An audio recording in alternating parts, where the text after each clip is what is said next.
Hey, Robert, welcome to the WP Minute. Thank you for having me. I remember you many years ago.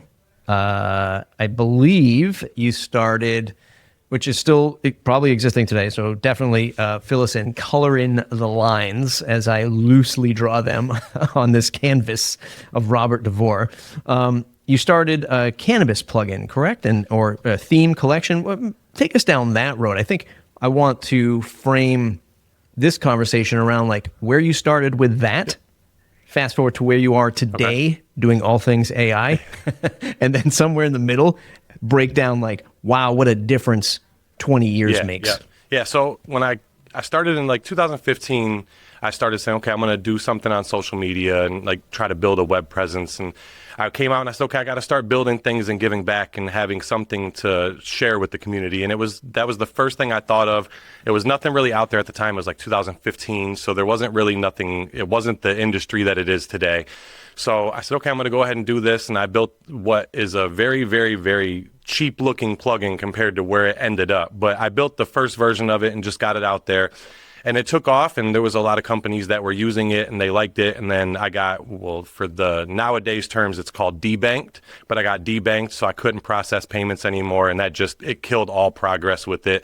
And I've been having it on the back burner, still kind of doing little things here and there to it and upgrading it, but it's just kind of sitting and waiting now for federal legalization. And then I got tired of waiting for that and making that be the one thing I wanted to do. So I started looking at other areas to focus on. And over the years, I'm ending up in the AI world now and doing a lot more with that. So it's faster paced and there's no regulations like in the cannabis industry. So it's a little bit easier to move and just build and create things that way.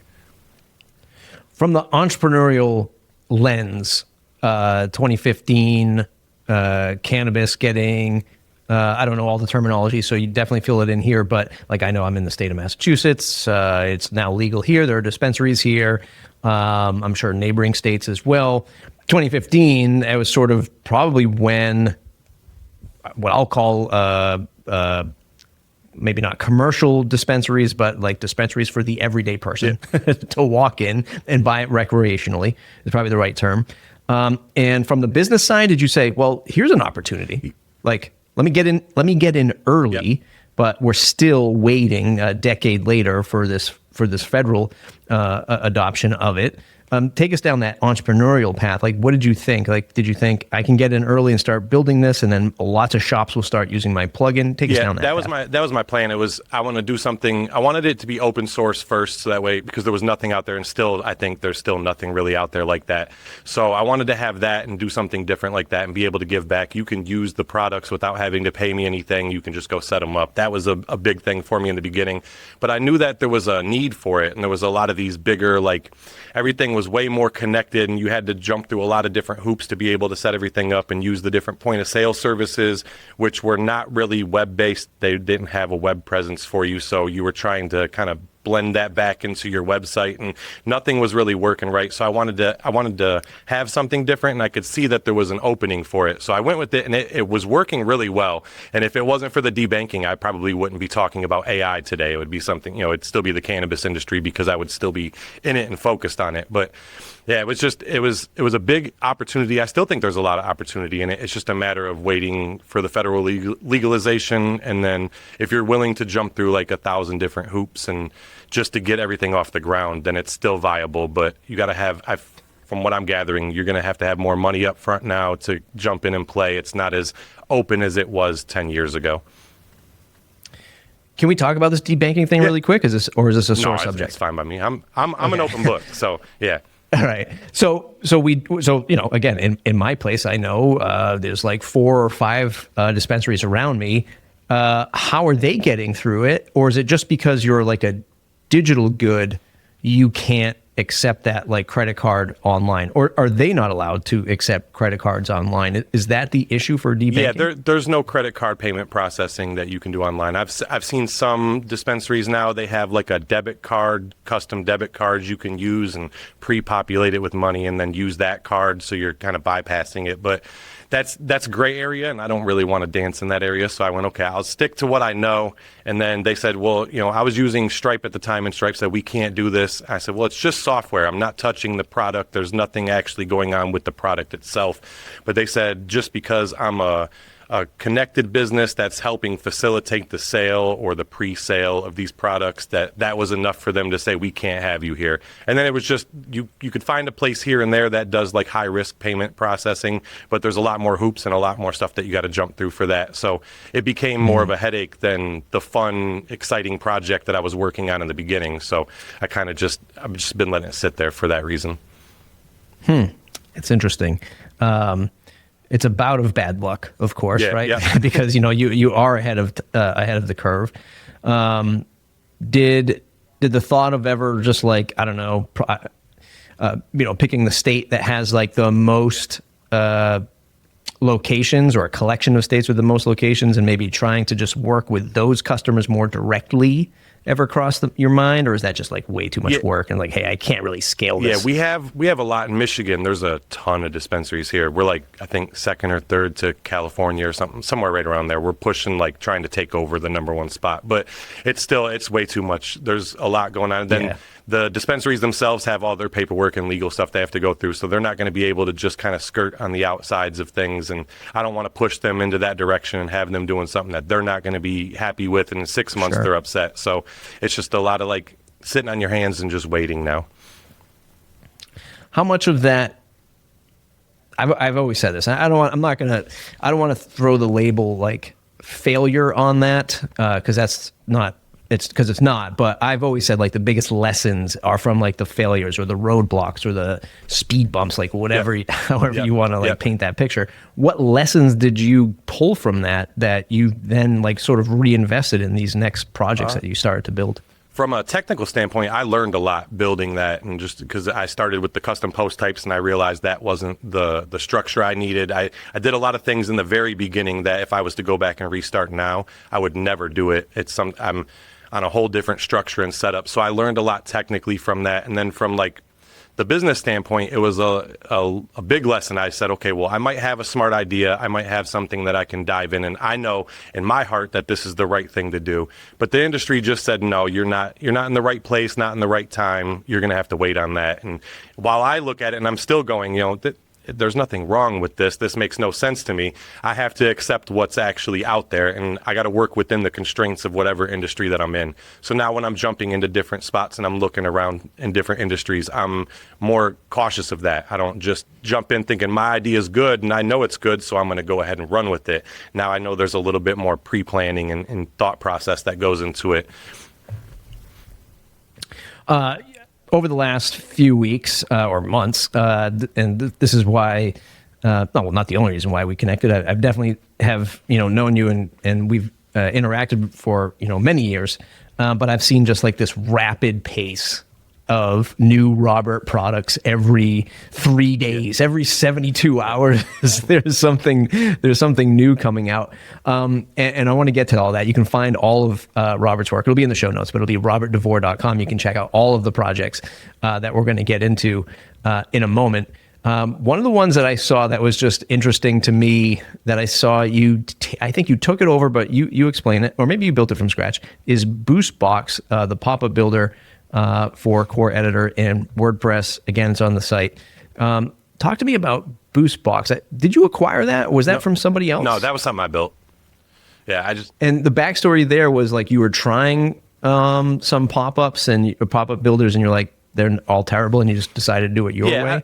Was that the first product? Sorry, and then also, was this the first product that like thrust you into making a ton of other products? No, I think I've always built stuff. Like I built client stuff. I built stuff for myself. I've built, just a little bit here and there. I'm always doing something. I'm not content just sitting still. So that wasn't the first one. It was just, I looked and realized that there's a lot of stuff going on. Everyone's talking about the Core Editor and, how we should be adopting it. So I went, okay, what else can we do with it that's, different? And pop-ups just seemed like a simple thing to work with, and okay, this makes sense because everybody needs pop-ups. And I won't say every pop-up builder's, terrible trash. It's not that it's just, I thought there was a better way, a new way, a more modern way. And if we're all jumping into the core editor, this would be a cool way to do it. And I wanted to test my skills and see if I could do something like that. And while building it, I ran into a couple roadblocks with how to output the block content in the actual pop-up and learned a few things there. So it was a learning process as well as just another fun thing to build. That was one, I think I built that like a year and a half ago originally. So it's been out there for a while and not really necessarily the catalyst that jump started all the other products. It was just another one of the many that I have out there. Yeah. WordPress for rapid development and building these products. How have you approached, like, so I'm just looking at the velocity of stuff that you're shipping things, which is amazing. How are you what's your litmus test for saying like, okay, people want this? Because you are shipping a lot. Are you getting into the hands of people and you're gathering feedback? How is that all played out for you and like marketing these products? I struggle enough with like 5 podcasts that I do and trying to like market them and say, God, how do I grow this? How do I grow the email list? So take me down the path, like master plan for all the stuff. How do you ship it, get it into the person's hands, get feedback, and build the next? Originally, like, okay, so in like, it was November, I started really rapidly pushing stuff out and I didn't really have a plan. It just kind of happened. I'd build one and I'd go, okay, that's good. And then I'd spark another idea from that one and I'd start working on that and it would come together quicker than the first one did. And then next thing okay, now I got like 4 or 5 of them. And I had like 6 or 7 at one time where I'm just sitting there looking at them going, what am I going to do with all these? Cause I can like plan out like a big release for each. And some of them are bigger plugins. Some of them are more like utility. You're going to get one use out of them or need them for like 10 minutes and then turn them off. So I knew, okay, I'll just start releasing them. And if I'm going to use them for myself, and I know other people could probably get some use out of them, there's going to be somebody that's going to like this plugin, someone that's going to like that plugin, and I'll just put them out there and see what happens. And I didn't really have like a marketing channel. I put them out on Twitter. I blog on my blog about them, put out release notes about each new one. I'd go ahead and tweet about it. And that was really like the end of it. I used Twitter a lot for that, just to push the stuff out there and let people know that there was something new happening and interacting with people on Twitter, because I feel like you could do a blog, and if you're a developer, you could have a blog where people can comment on, but there's like a disconnect a little bit because there's no real-time conversation happening. So I try to keep Twitter as like the one space where I'm going to go ahead and I'll be active, and I used that, and it worked out well because a lot of people ask questions, or someone would say, hey, what if it did this? And I'd go, yeah, that's a great idea, and I'd put it in there real quick, and then I'd move on to the next one. And I didn't really have a big plan. There was no like structure at the beginning, like I'm going to release 26 plugins and these 3 are going to be the big ones. And I'm learning now I'm seeing which ones are catching the most attention and which ones actually have the most value, like long term. So I'm starting to see like, okay, these 5 will be the ones I spend more time on than others. But there was no real marketing in the beginning other than just putting it out there, getting the stuff out there to people. You have a plugin called SEO for WordPress, which just seems like my head blows up. Like, how, it's such a massive and competitive space, number one, from like a business perspective. And then just, I think of like all the options and all the things of like your, like a feature list that you might have to compete with.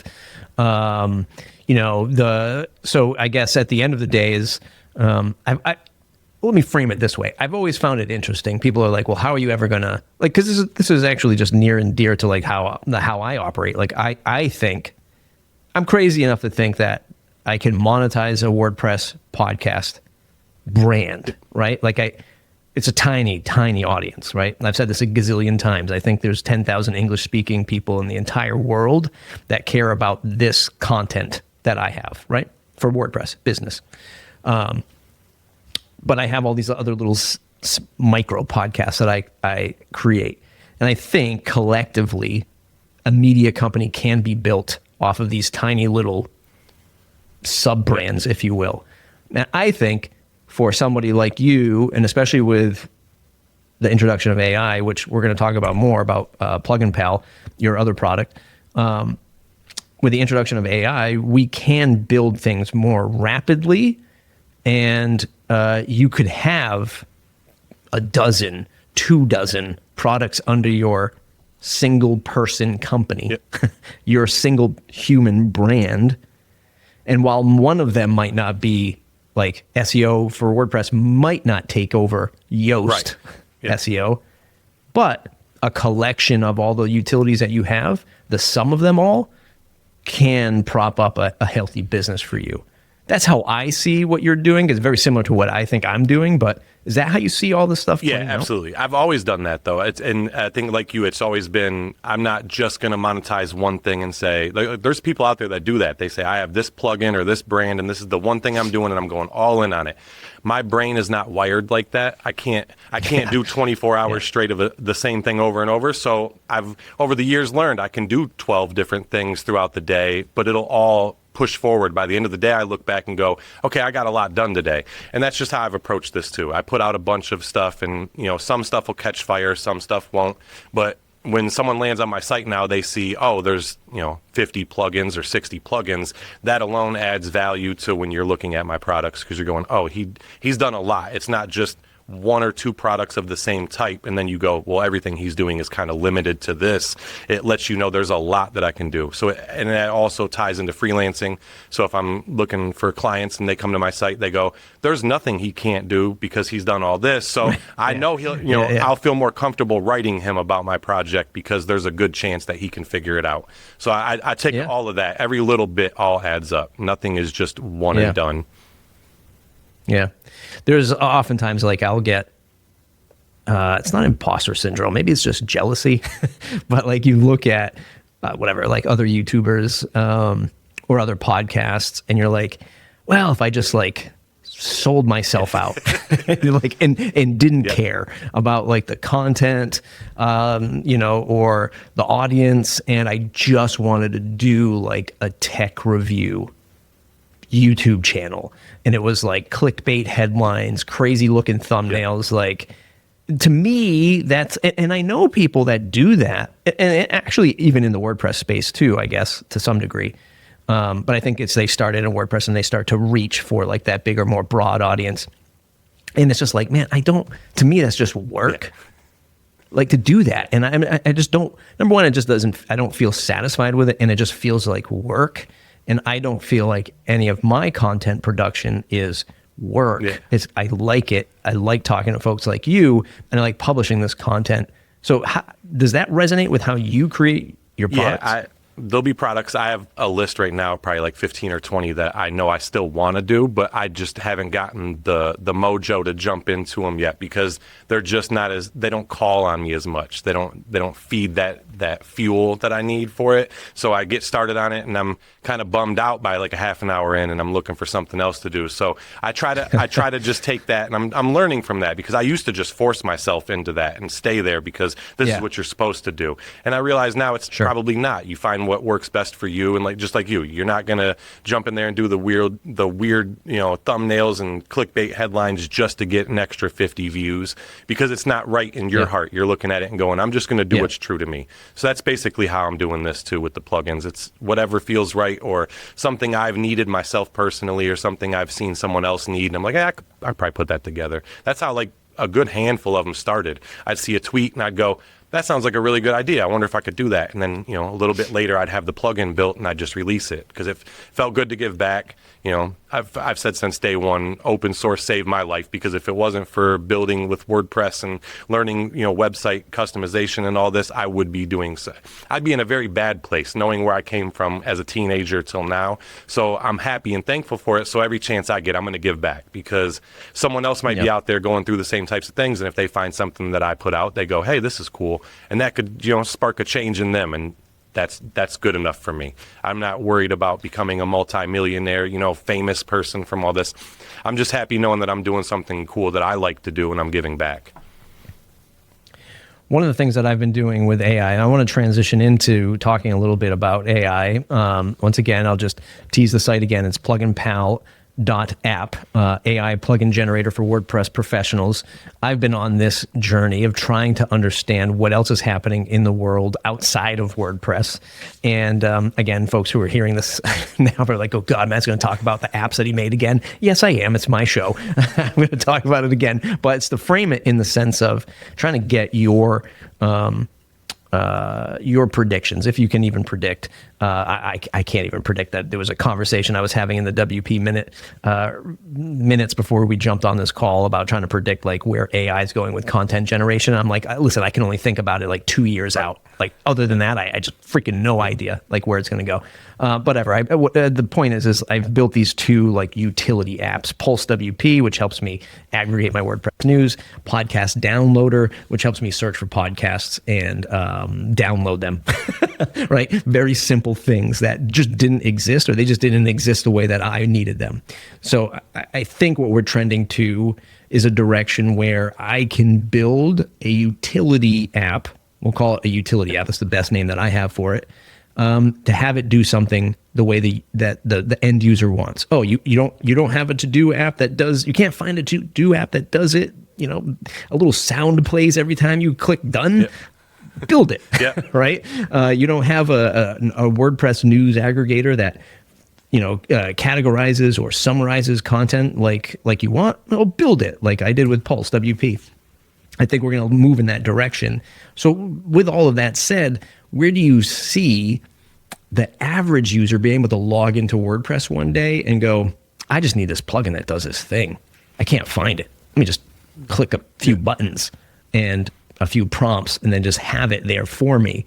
Is that a world you think we're trending to, or is that still very distant from where you sit today? I'd say more distant right now still, because for the everyday user that doesn't know code or doesn't understand code, and they're literally just logging into their site to write content, I don't think they're going to have the same understanding of how to build the utility apps and things like that, like how we will. You've been in code for long enough. You've been around the WordPress space long enough. You can get in there and kind of mix it up because you know some of the terminology.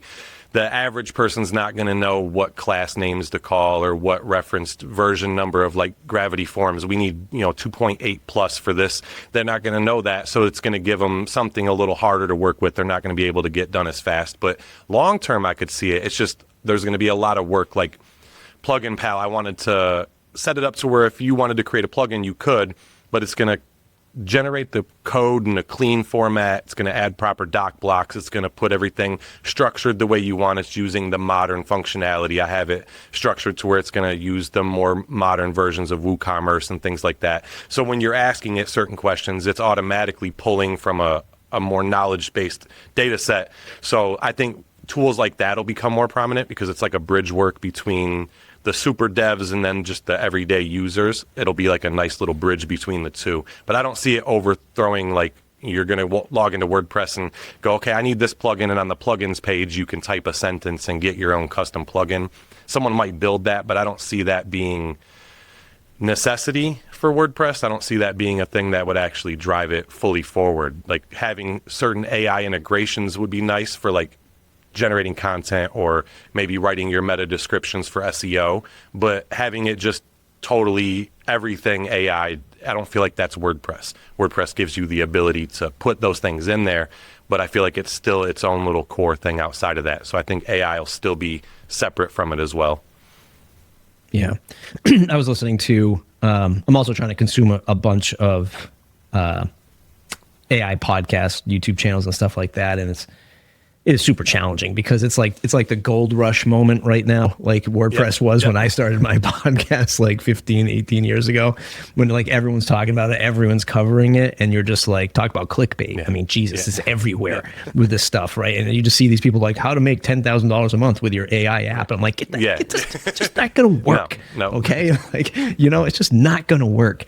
But anyway, I was consuming one recently, and the guy was interviewing somebody who was building directory websites, and the guy that he was interviewing is a younger kid, and he was like, oh yeah, he's like, for this one over here, I use WordPress, and it was, I know, I forget what he said. I'm going to paraphrase it, but he was just like, this was a mistake, right? To use, WordPress for this directory site. And in my back of my head, knowing what I know about WordPress, I'm like, no, that's actually the right way, right? That's what you kids are forgetting, because you go into AI, you ask it to do something, it gives you it, and it's awesome, but then it's just all there living in that ecosystem. And if you don't know the functional components of if you don't know React, like I don't know React. I was building React apps. Right. I don't know what I'm doing. Right. And it's scary to me. WordPress, you can break it apart. You can understand the database. Yeah. You can move the hosting when your business starts to grow. You can move all of these very important, I'll say weak links, or these very pivotal pieces of technology: database, front end hosting, WordPress itself. Like, you can optimize these three core components. Whereas if you just slap it all out there with AI, you're just stuck to whatever environment that you're in. And if you don't know that environment, now you're handcuffed. And that's a particular challenge.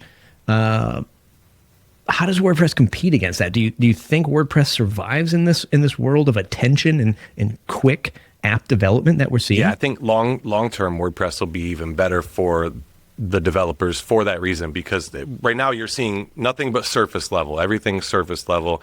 Everyone's so, cat with a laser. Every little shiny thing they see, they're looking at. No one's really diving in deep. No one's really seeing where the limitations are on certain things. They go, oh, this builds a wallpaper generator, or this builds this. And they're happy with it because they see these things. It's exciting and new, but no one's really diving in. That's why someone can say WordPress isn't the right thing for this type of a setup, but it technically is, because it has all the stuff you need for it. You just didn't realize it because you're still at the surface level of all of it. You're not understanding the deeper dive in it. And when people start to do that again, WordPress will still be the same. Like, I think recently I was talking on Twitter, I said I likened it to like Cisco.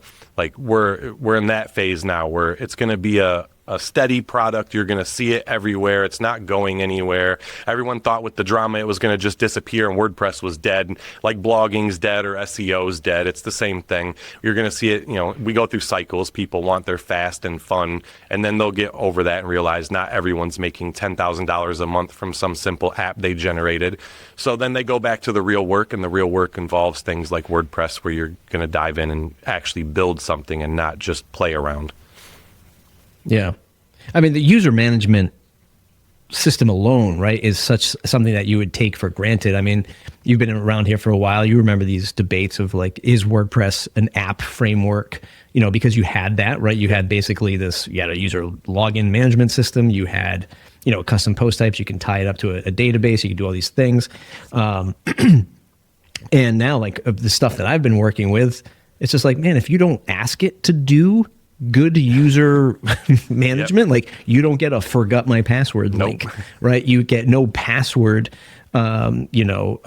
management or best practices and things like that. Like, if you're not yes, these things are going to get better. Like, I understand that. But as of right now, if you're not asking for it and you don't know about it, you're not getting it. And that's like the biggest issue, the biggest gap right now. And it actually makes me appreciate WordPress more for that. And I hope that raises the appreciation for everyone across the board for WordPress. Yeah. When I built Plugin Pal, that was one of the things, the forgot password and all the different user functionality. I built that from scratch, and that was a headache. There was lots of, this isn't even here like it's supposed to be. And if I'm asking the AI for user management and it's missing out on specific things like the forgot password or sending an email when their account is created, it's leaving out some of the basics. So for someone that didn't know that was something that was needed and has to go back now and re-request it, they're just skipping that. So the apps that are being built aren't going to be as functional. You'll see a lot of people now, they're building apps where you can log in and authenticate with WordPress and post your content, but then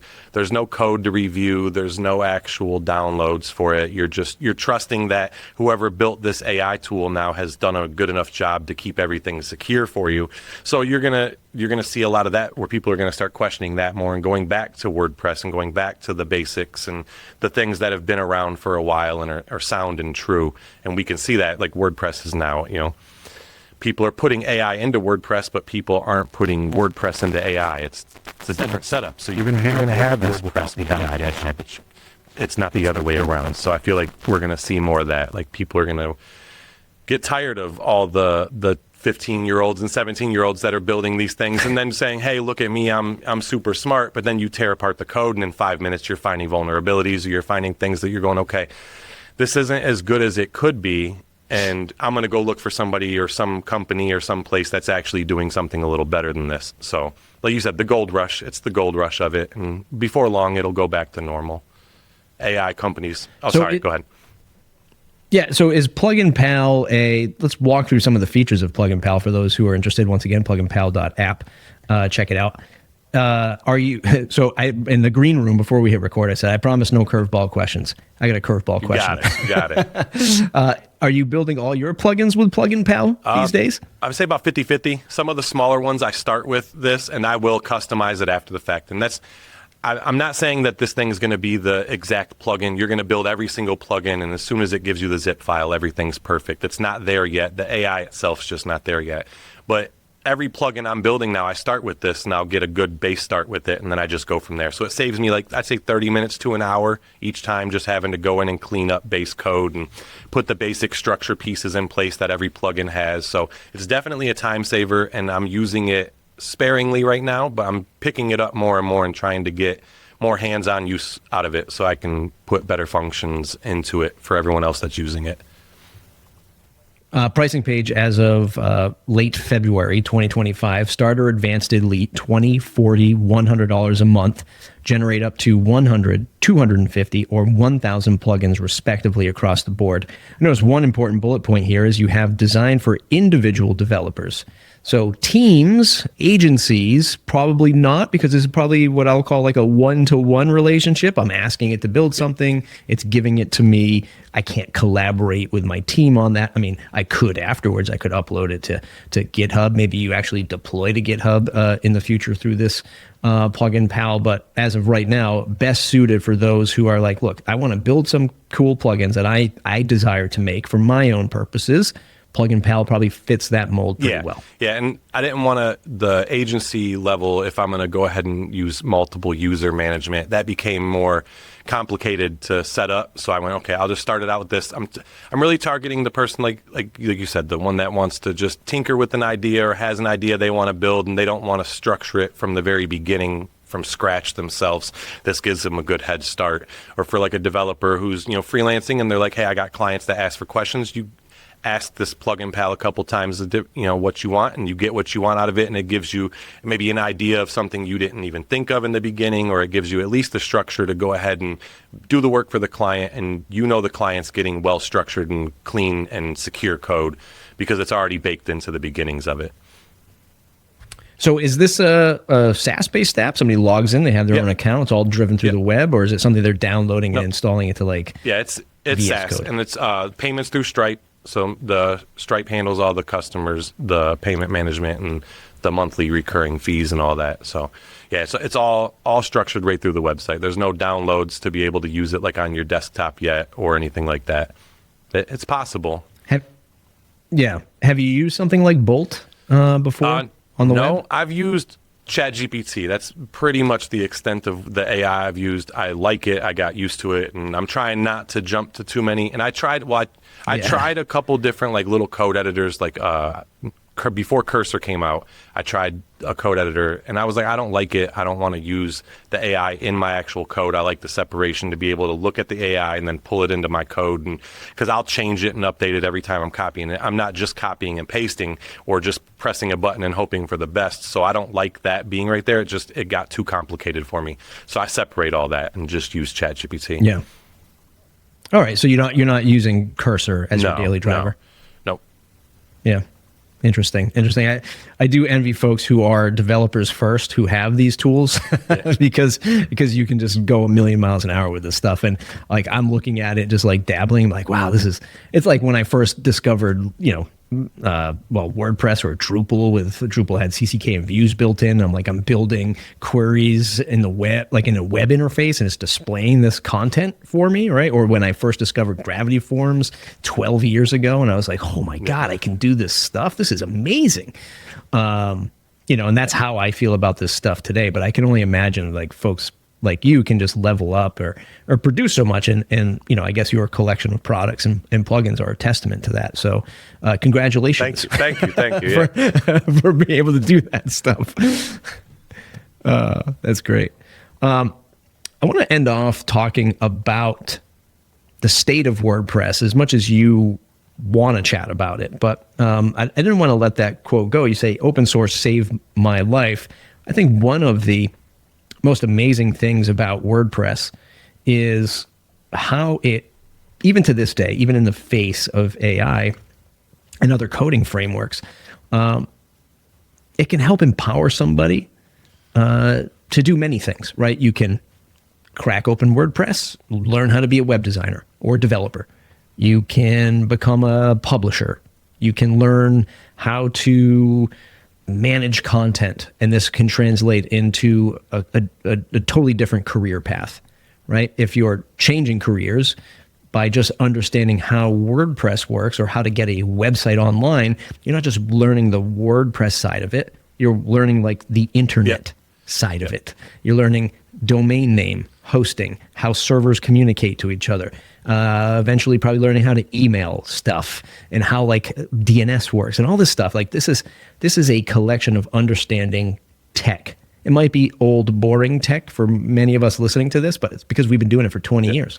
For somebody brand new into this space, this can unlock a whole new opportunity of helping others or getting a job, right? Because of your knowledge of WordPress for so many areas. That is why WordPress is so important to me. It's not even like the blogging and the publishing and the democratization of publishing and all this stuff, and never mind like the agency layer of it or freelance layer. It's just because it can enable somebody in so many different paths, which is why I think it's so important, that WordPress does live on, and that we shouldn't just, root for the bad guy in the room and just want it to just disappear, because then what? Yep. What do we have left, if we're not keeping this thing going? Whether you like leadership or not, you should care that this box of software continues to move forward. I'm not saying I have all the answers, but it should continue and push forward. So now I hand the mic over to you, because obviously this is important to you. How did it save your life, and why do you want this to continue forward? Like when I was a teenager, I was doing a lot of stuff I shouldn't have been doing. I was involved with some people I shouldn't have been involved with, and I know realistically, if I look back now and say, okay, 2 more years of me doing that versus finding WordPress and learning, I can make money through the internet. Like that was brand new to me at the time. So when I seen that, I went, I'm going to go this way instead. If I didn't, I'd be in prison or dead right now. And I'm like, guaranteed. So I'm happy that I was able to find something that gave me a new focus and a new ability to see life outside of whatever I was in at that moment.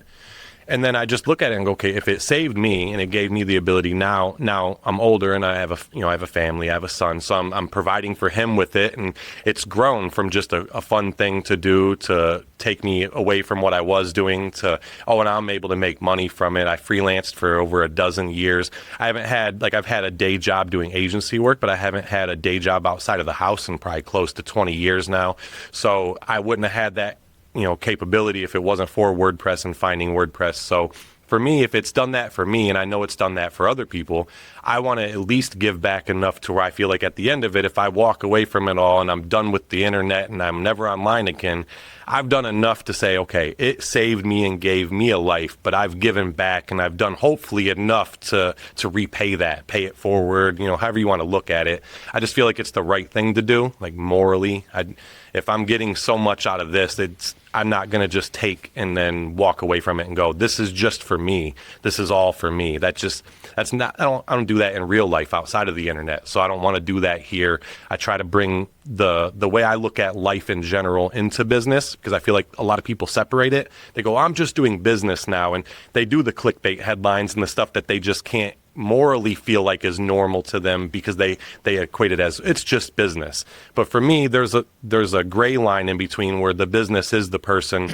So I try to put more of myself into it, and that's where giving back and constantly giving back is what I'm trying to do. I could have sold a lot of the stuff and been like, I'm going to put a price tag on all these things because I'm building them and they're quality and I'm going to give them back, but I'm going to want something in return. I didn't want to do that. That's not what the goal was. The goal was just to show that as one person, I can do this and give back, and everybody can do the little things that they can do in their own unique ways. And I'm not saying everybody's going to sit down and develop 50 plugins in a month or whatever, but if you're writing content or you're going back and showcasing maybe some of the basics of WordPress, like how you can work through WordPress with DNS management, or how you're going to be able to do caching properly and things like that. If we can get back to some of the basics, then maybe some of the younger kids that are building with all these cool tools will see, I can do all this stuff here too.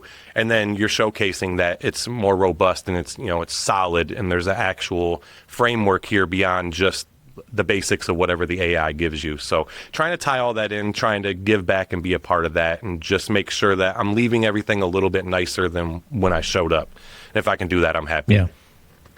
Yeah. One of the things that I've been wrestling with, like a lot of us, especially the current temperature of WordPress and the community, and what's going on in sort of legal battles with Automatic and Matt and WP Engine, is like, how do you keep, like, obviously a positive mindset about this stuff, and like want WordPress to, you know, continue and to thrive. You know, the biggest challenge for me is understanding, you know, look, there's a lot of things that have happened that no one's happy about. And the way that I see it is, there is no removing Matt as controlling leader of WordPress proper. Is it okay to accept that? How do we continue to move forward with it? Because the positive is it enables a lot of us to have a career, a livelihood, right? To teach and train others and onboard others into this open source ecosystem. And I think until Matt actually challenges the open source component of WordPress, which I don't think he'll do, right. But let's say like that is the tipping point. Like, as much of the stuff that we've already gone through and we're like, man, we're not happy with that. The way that I see it, these are not your words, these are my words. I see it as, until he challenges that, I have to say using WordPress means a vote for WordPress is a vote for Matt. That's how I've distilled it. And until he's disrupting the open source nature of it, then I have to be okay with it because of everything that WordPress offers us. It's not the most articulate way of framing it, but that's where I'm stuck right now. Right? I use the word stuck because that's where I'm just like, I don't know any other way forward. Right. Yep. With what we have. Yep. You know, I see people feuding on Twitter and Blue Sky and all over the social media, and people are going to like, well, we're going to fork this, we're going to move in this direction, we're going to get new leadership over there. Okay, great, go ahead and do it, but it's so small. Yeah. You know, and it's just, I mean, it's fantastic. That is the essence of all of this stuff. Yep. But I just don't see it making a huge impact where everybody goes, okay, I'm going to go in that direction now. Yeah. Yep. I don't know. There's no direct question there for you. It's just a soapbox moment and hoping to get your ideas. I feel like that's how all of us think. There's no real answers. There's no real direction. It's Matt made it very clear it's his party, and you're either going to hang out in his house and eat his chips and, you know, be okay with that. And whatever music he plays, you can't be mad because it's his house. So you're there, and now what are you going to do? You're going to like stand on his couch and yell, or are you going to like leave? You know, what's the plan? I think that's where everyone has to make these decisions now. Is you got to either be accepting of it, and I've been the biggest anti-Matt vocalist I think that I can find, and I still don't have a huge problem with like, it's not a WordPress problem. It's not I'm leaving WordPress and I'm going to, you know, Drupal, or I'm going to what other these places are, you know? Static. Yeah, I'm not going to none of these other ones. Like, I'm not jumping ship immediately. If anything, I stayed and I built more products in this time and was helping the community itself, because it's more about the community than it is about just the one guy up there.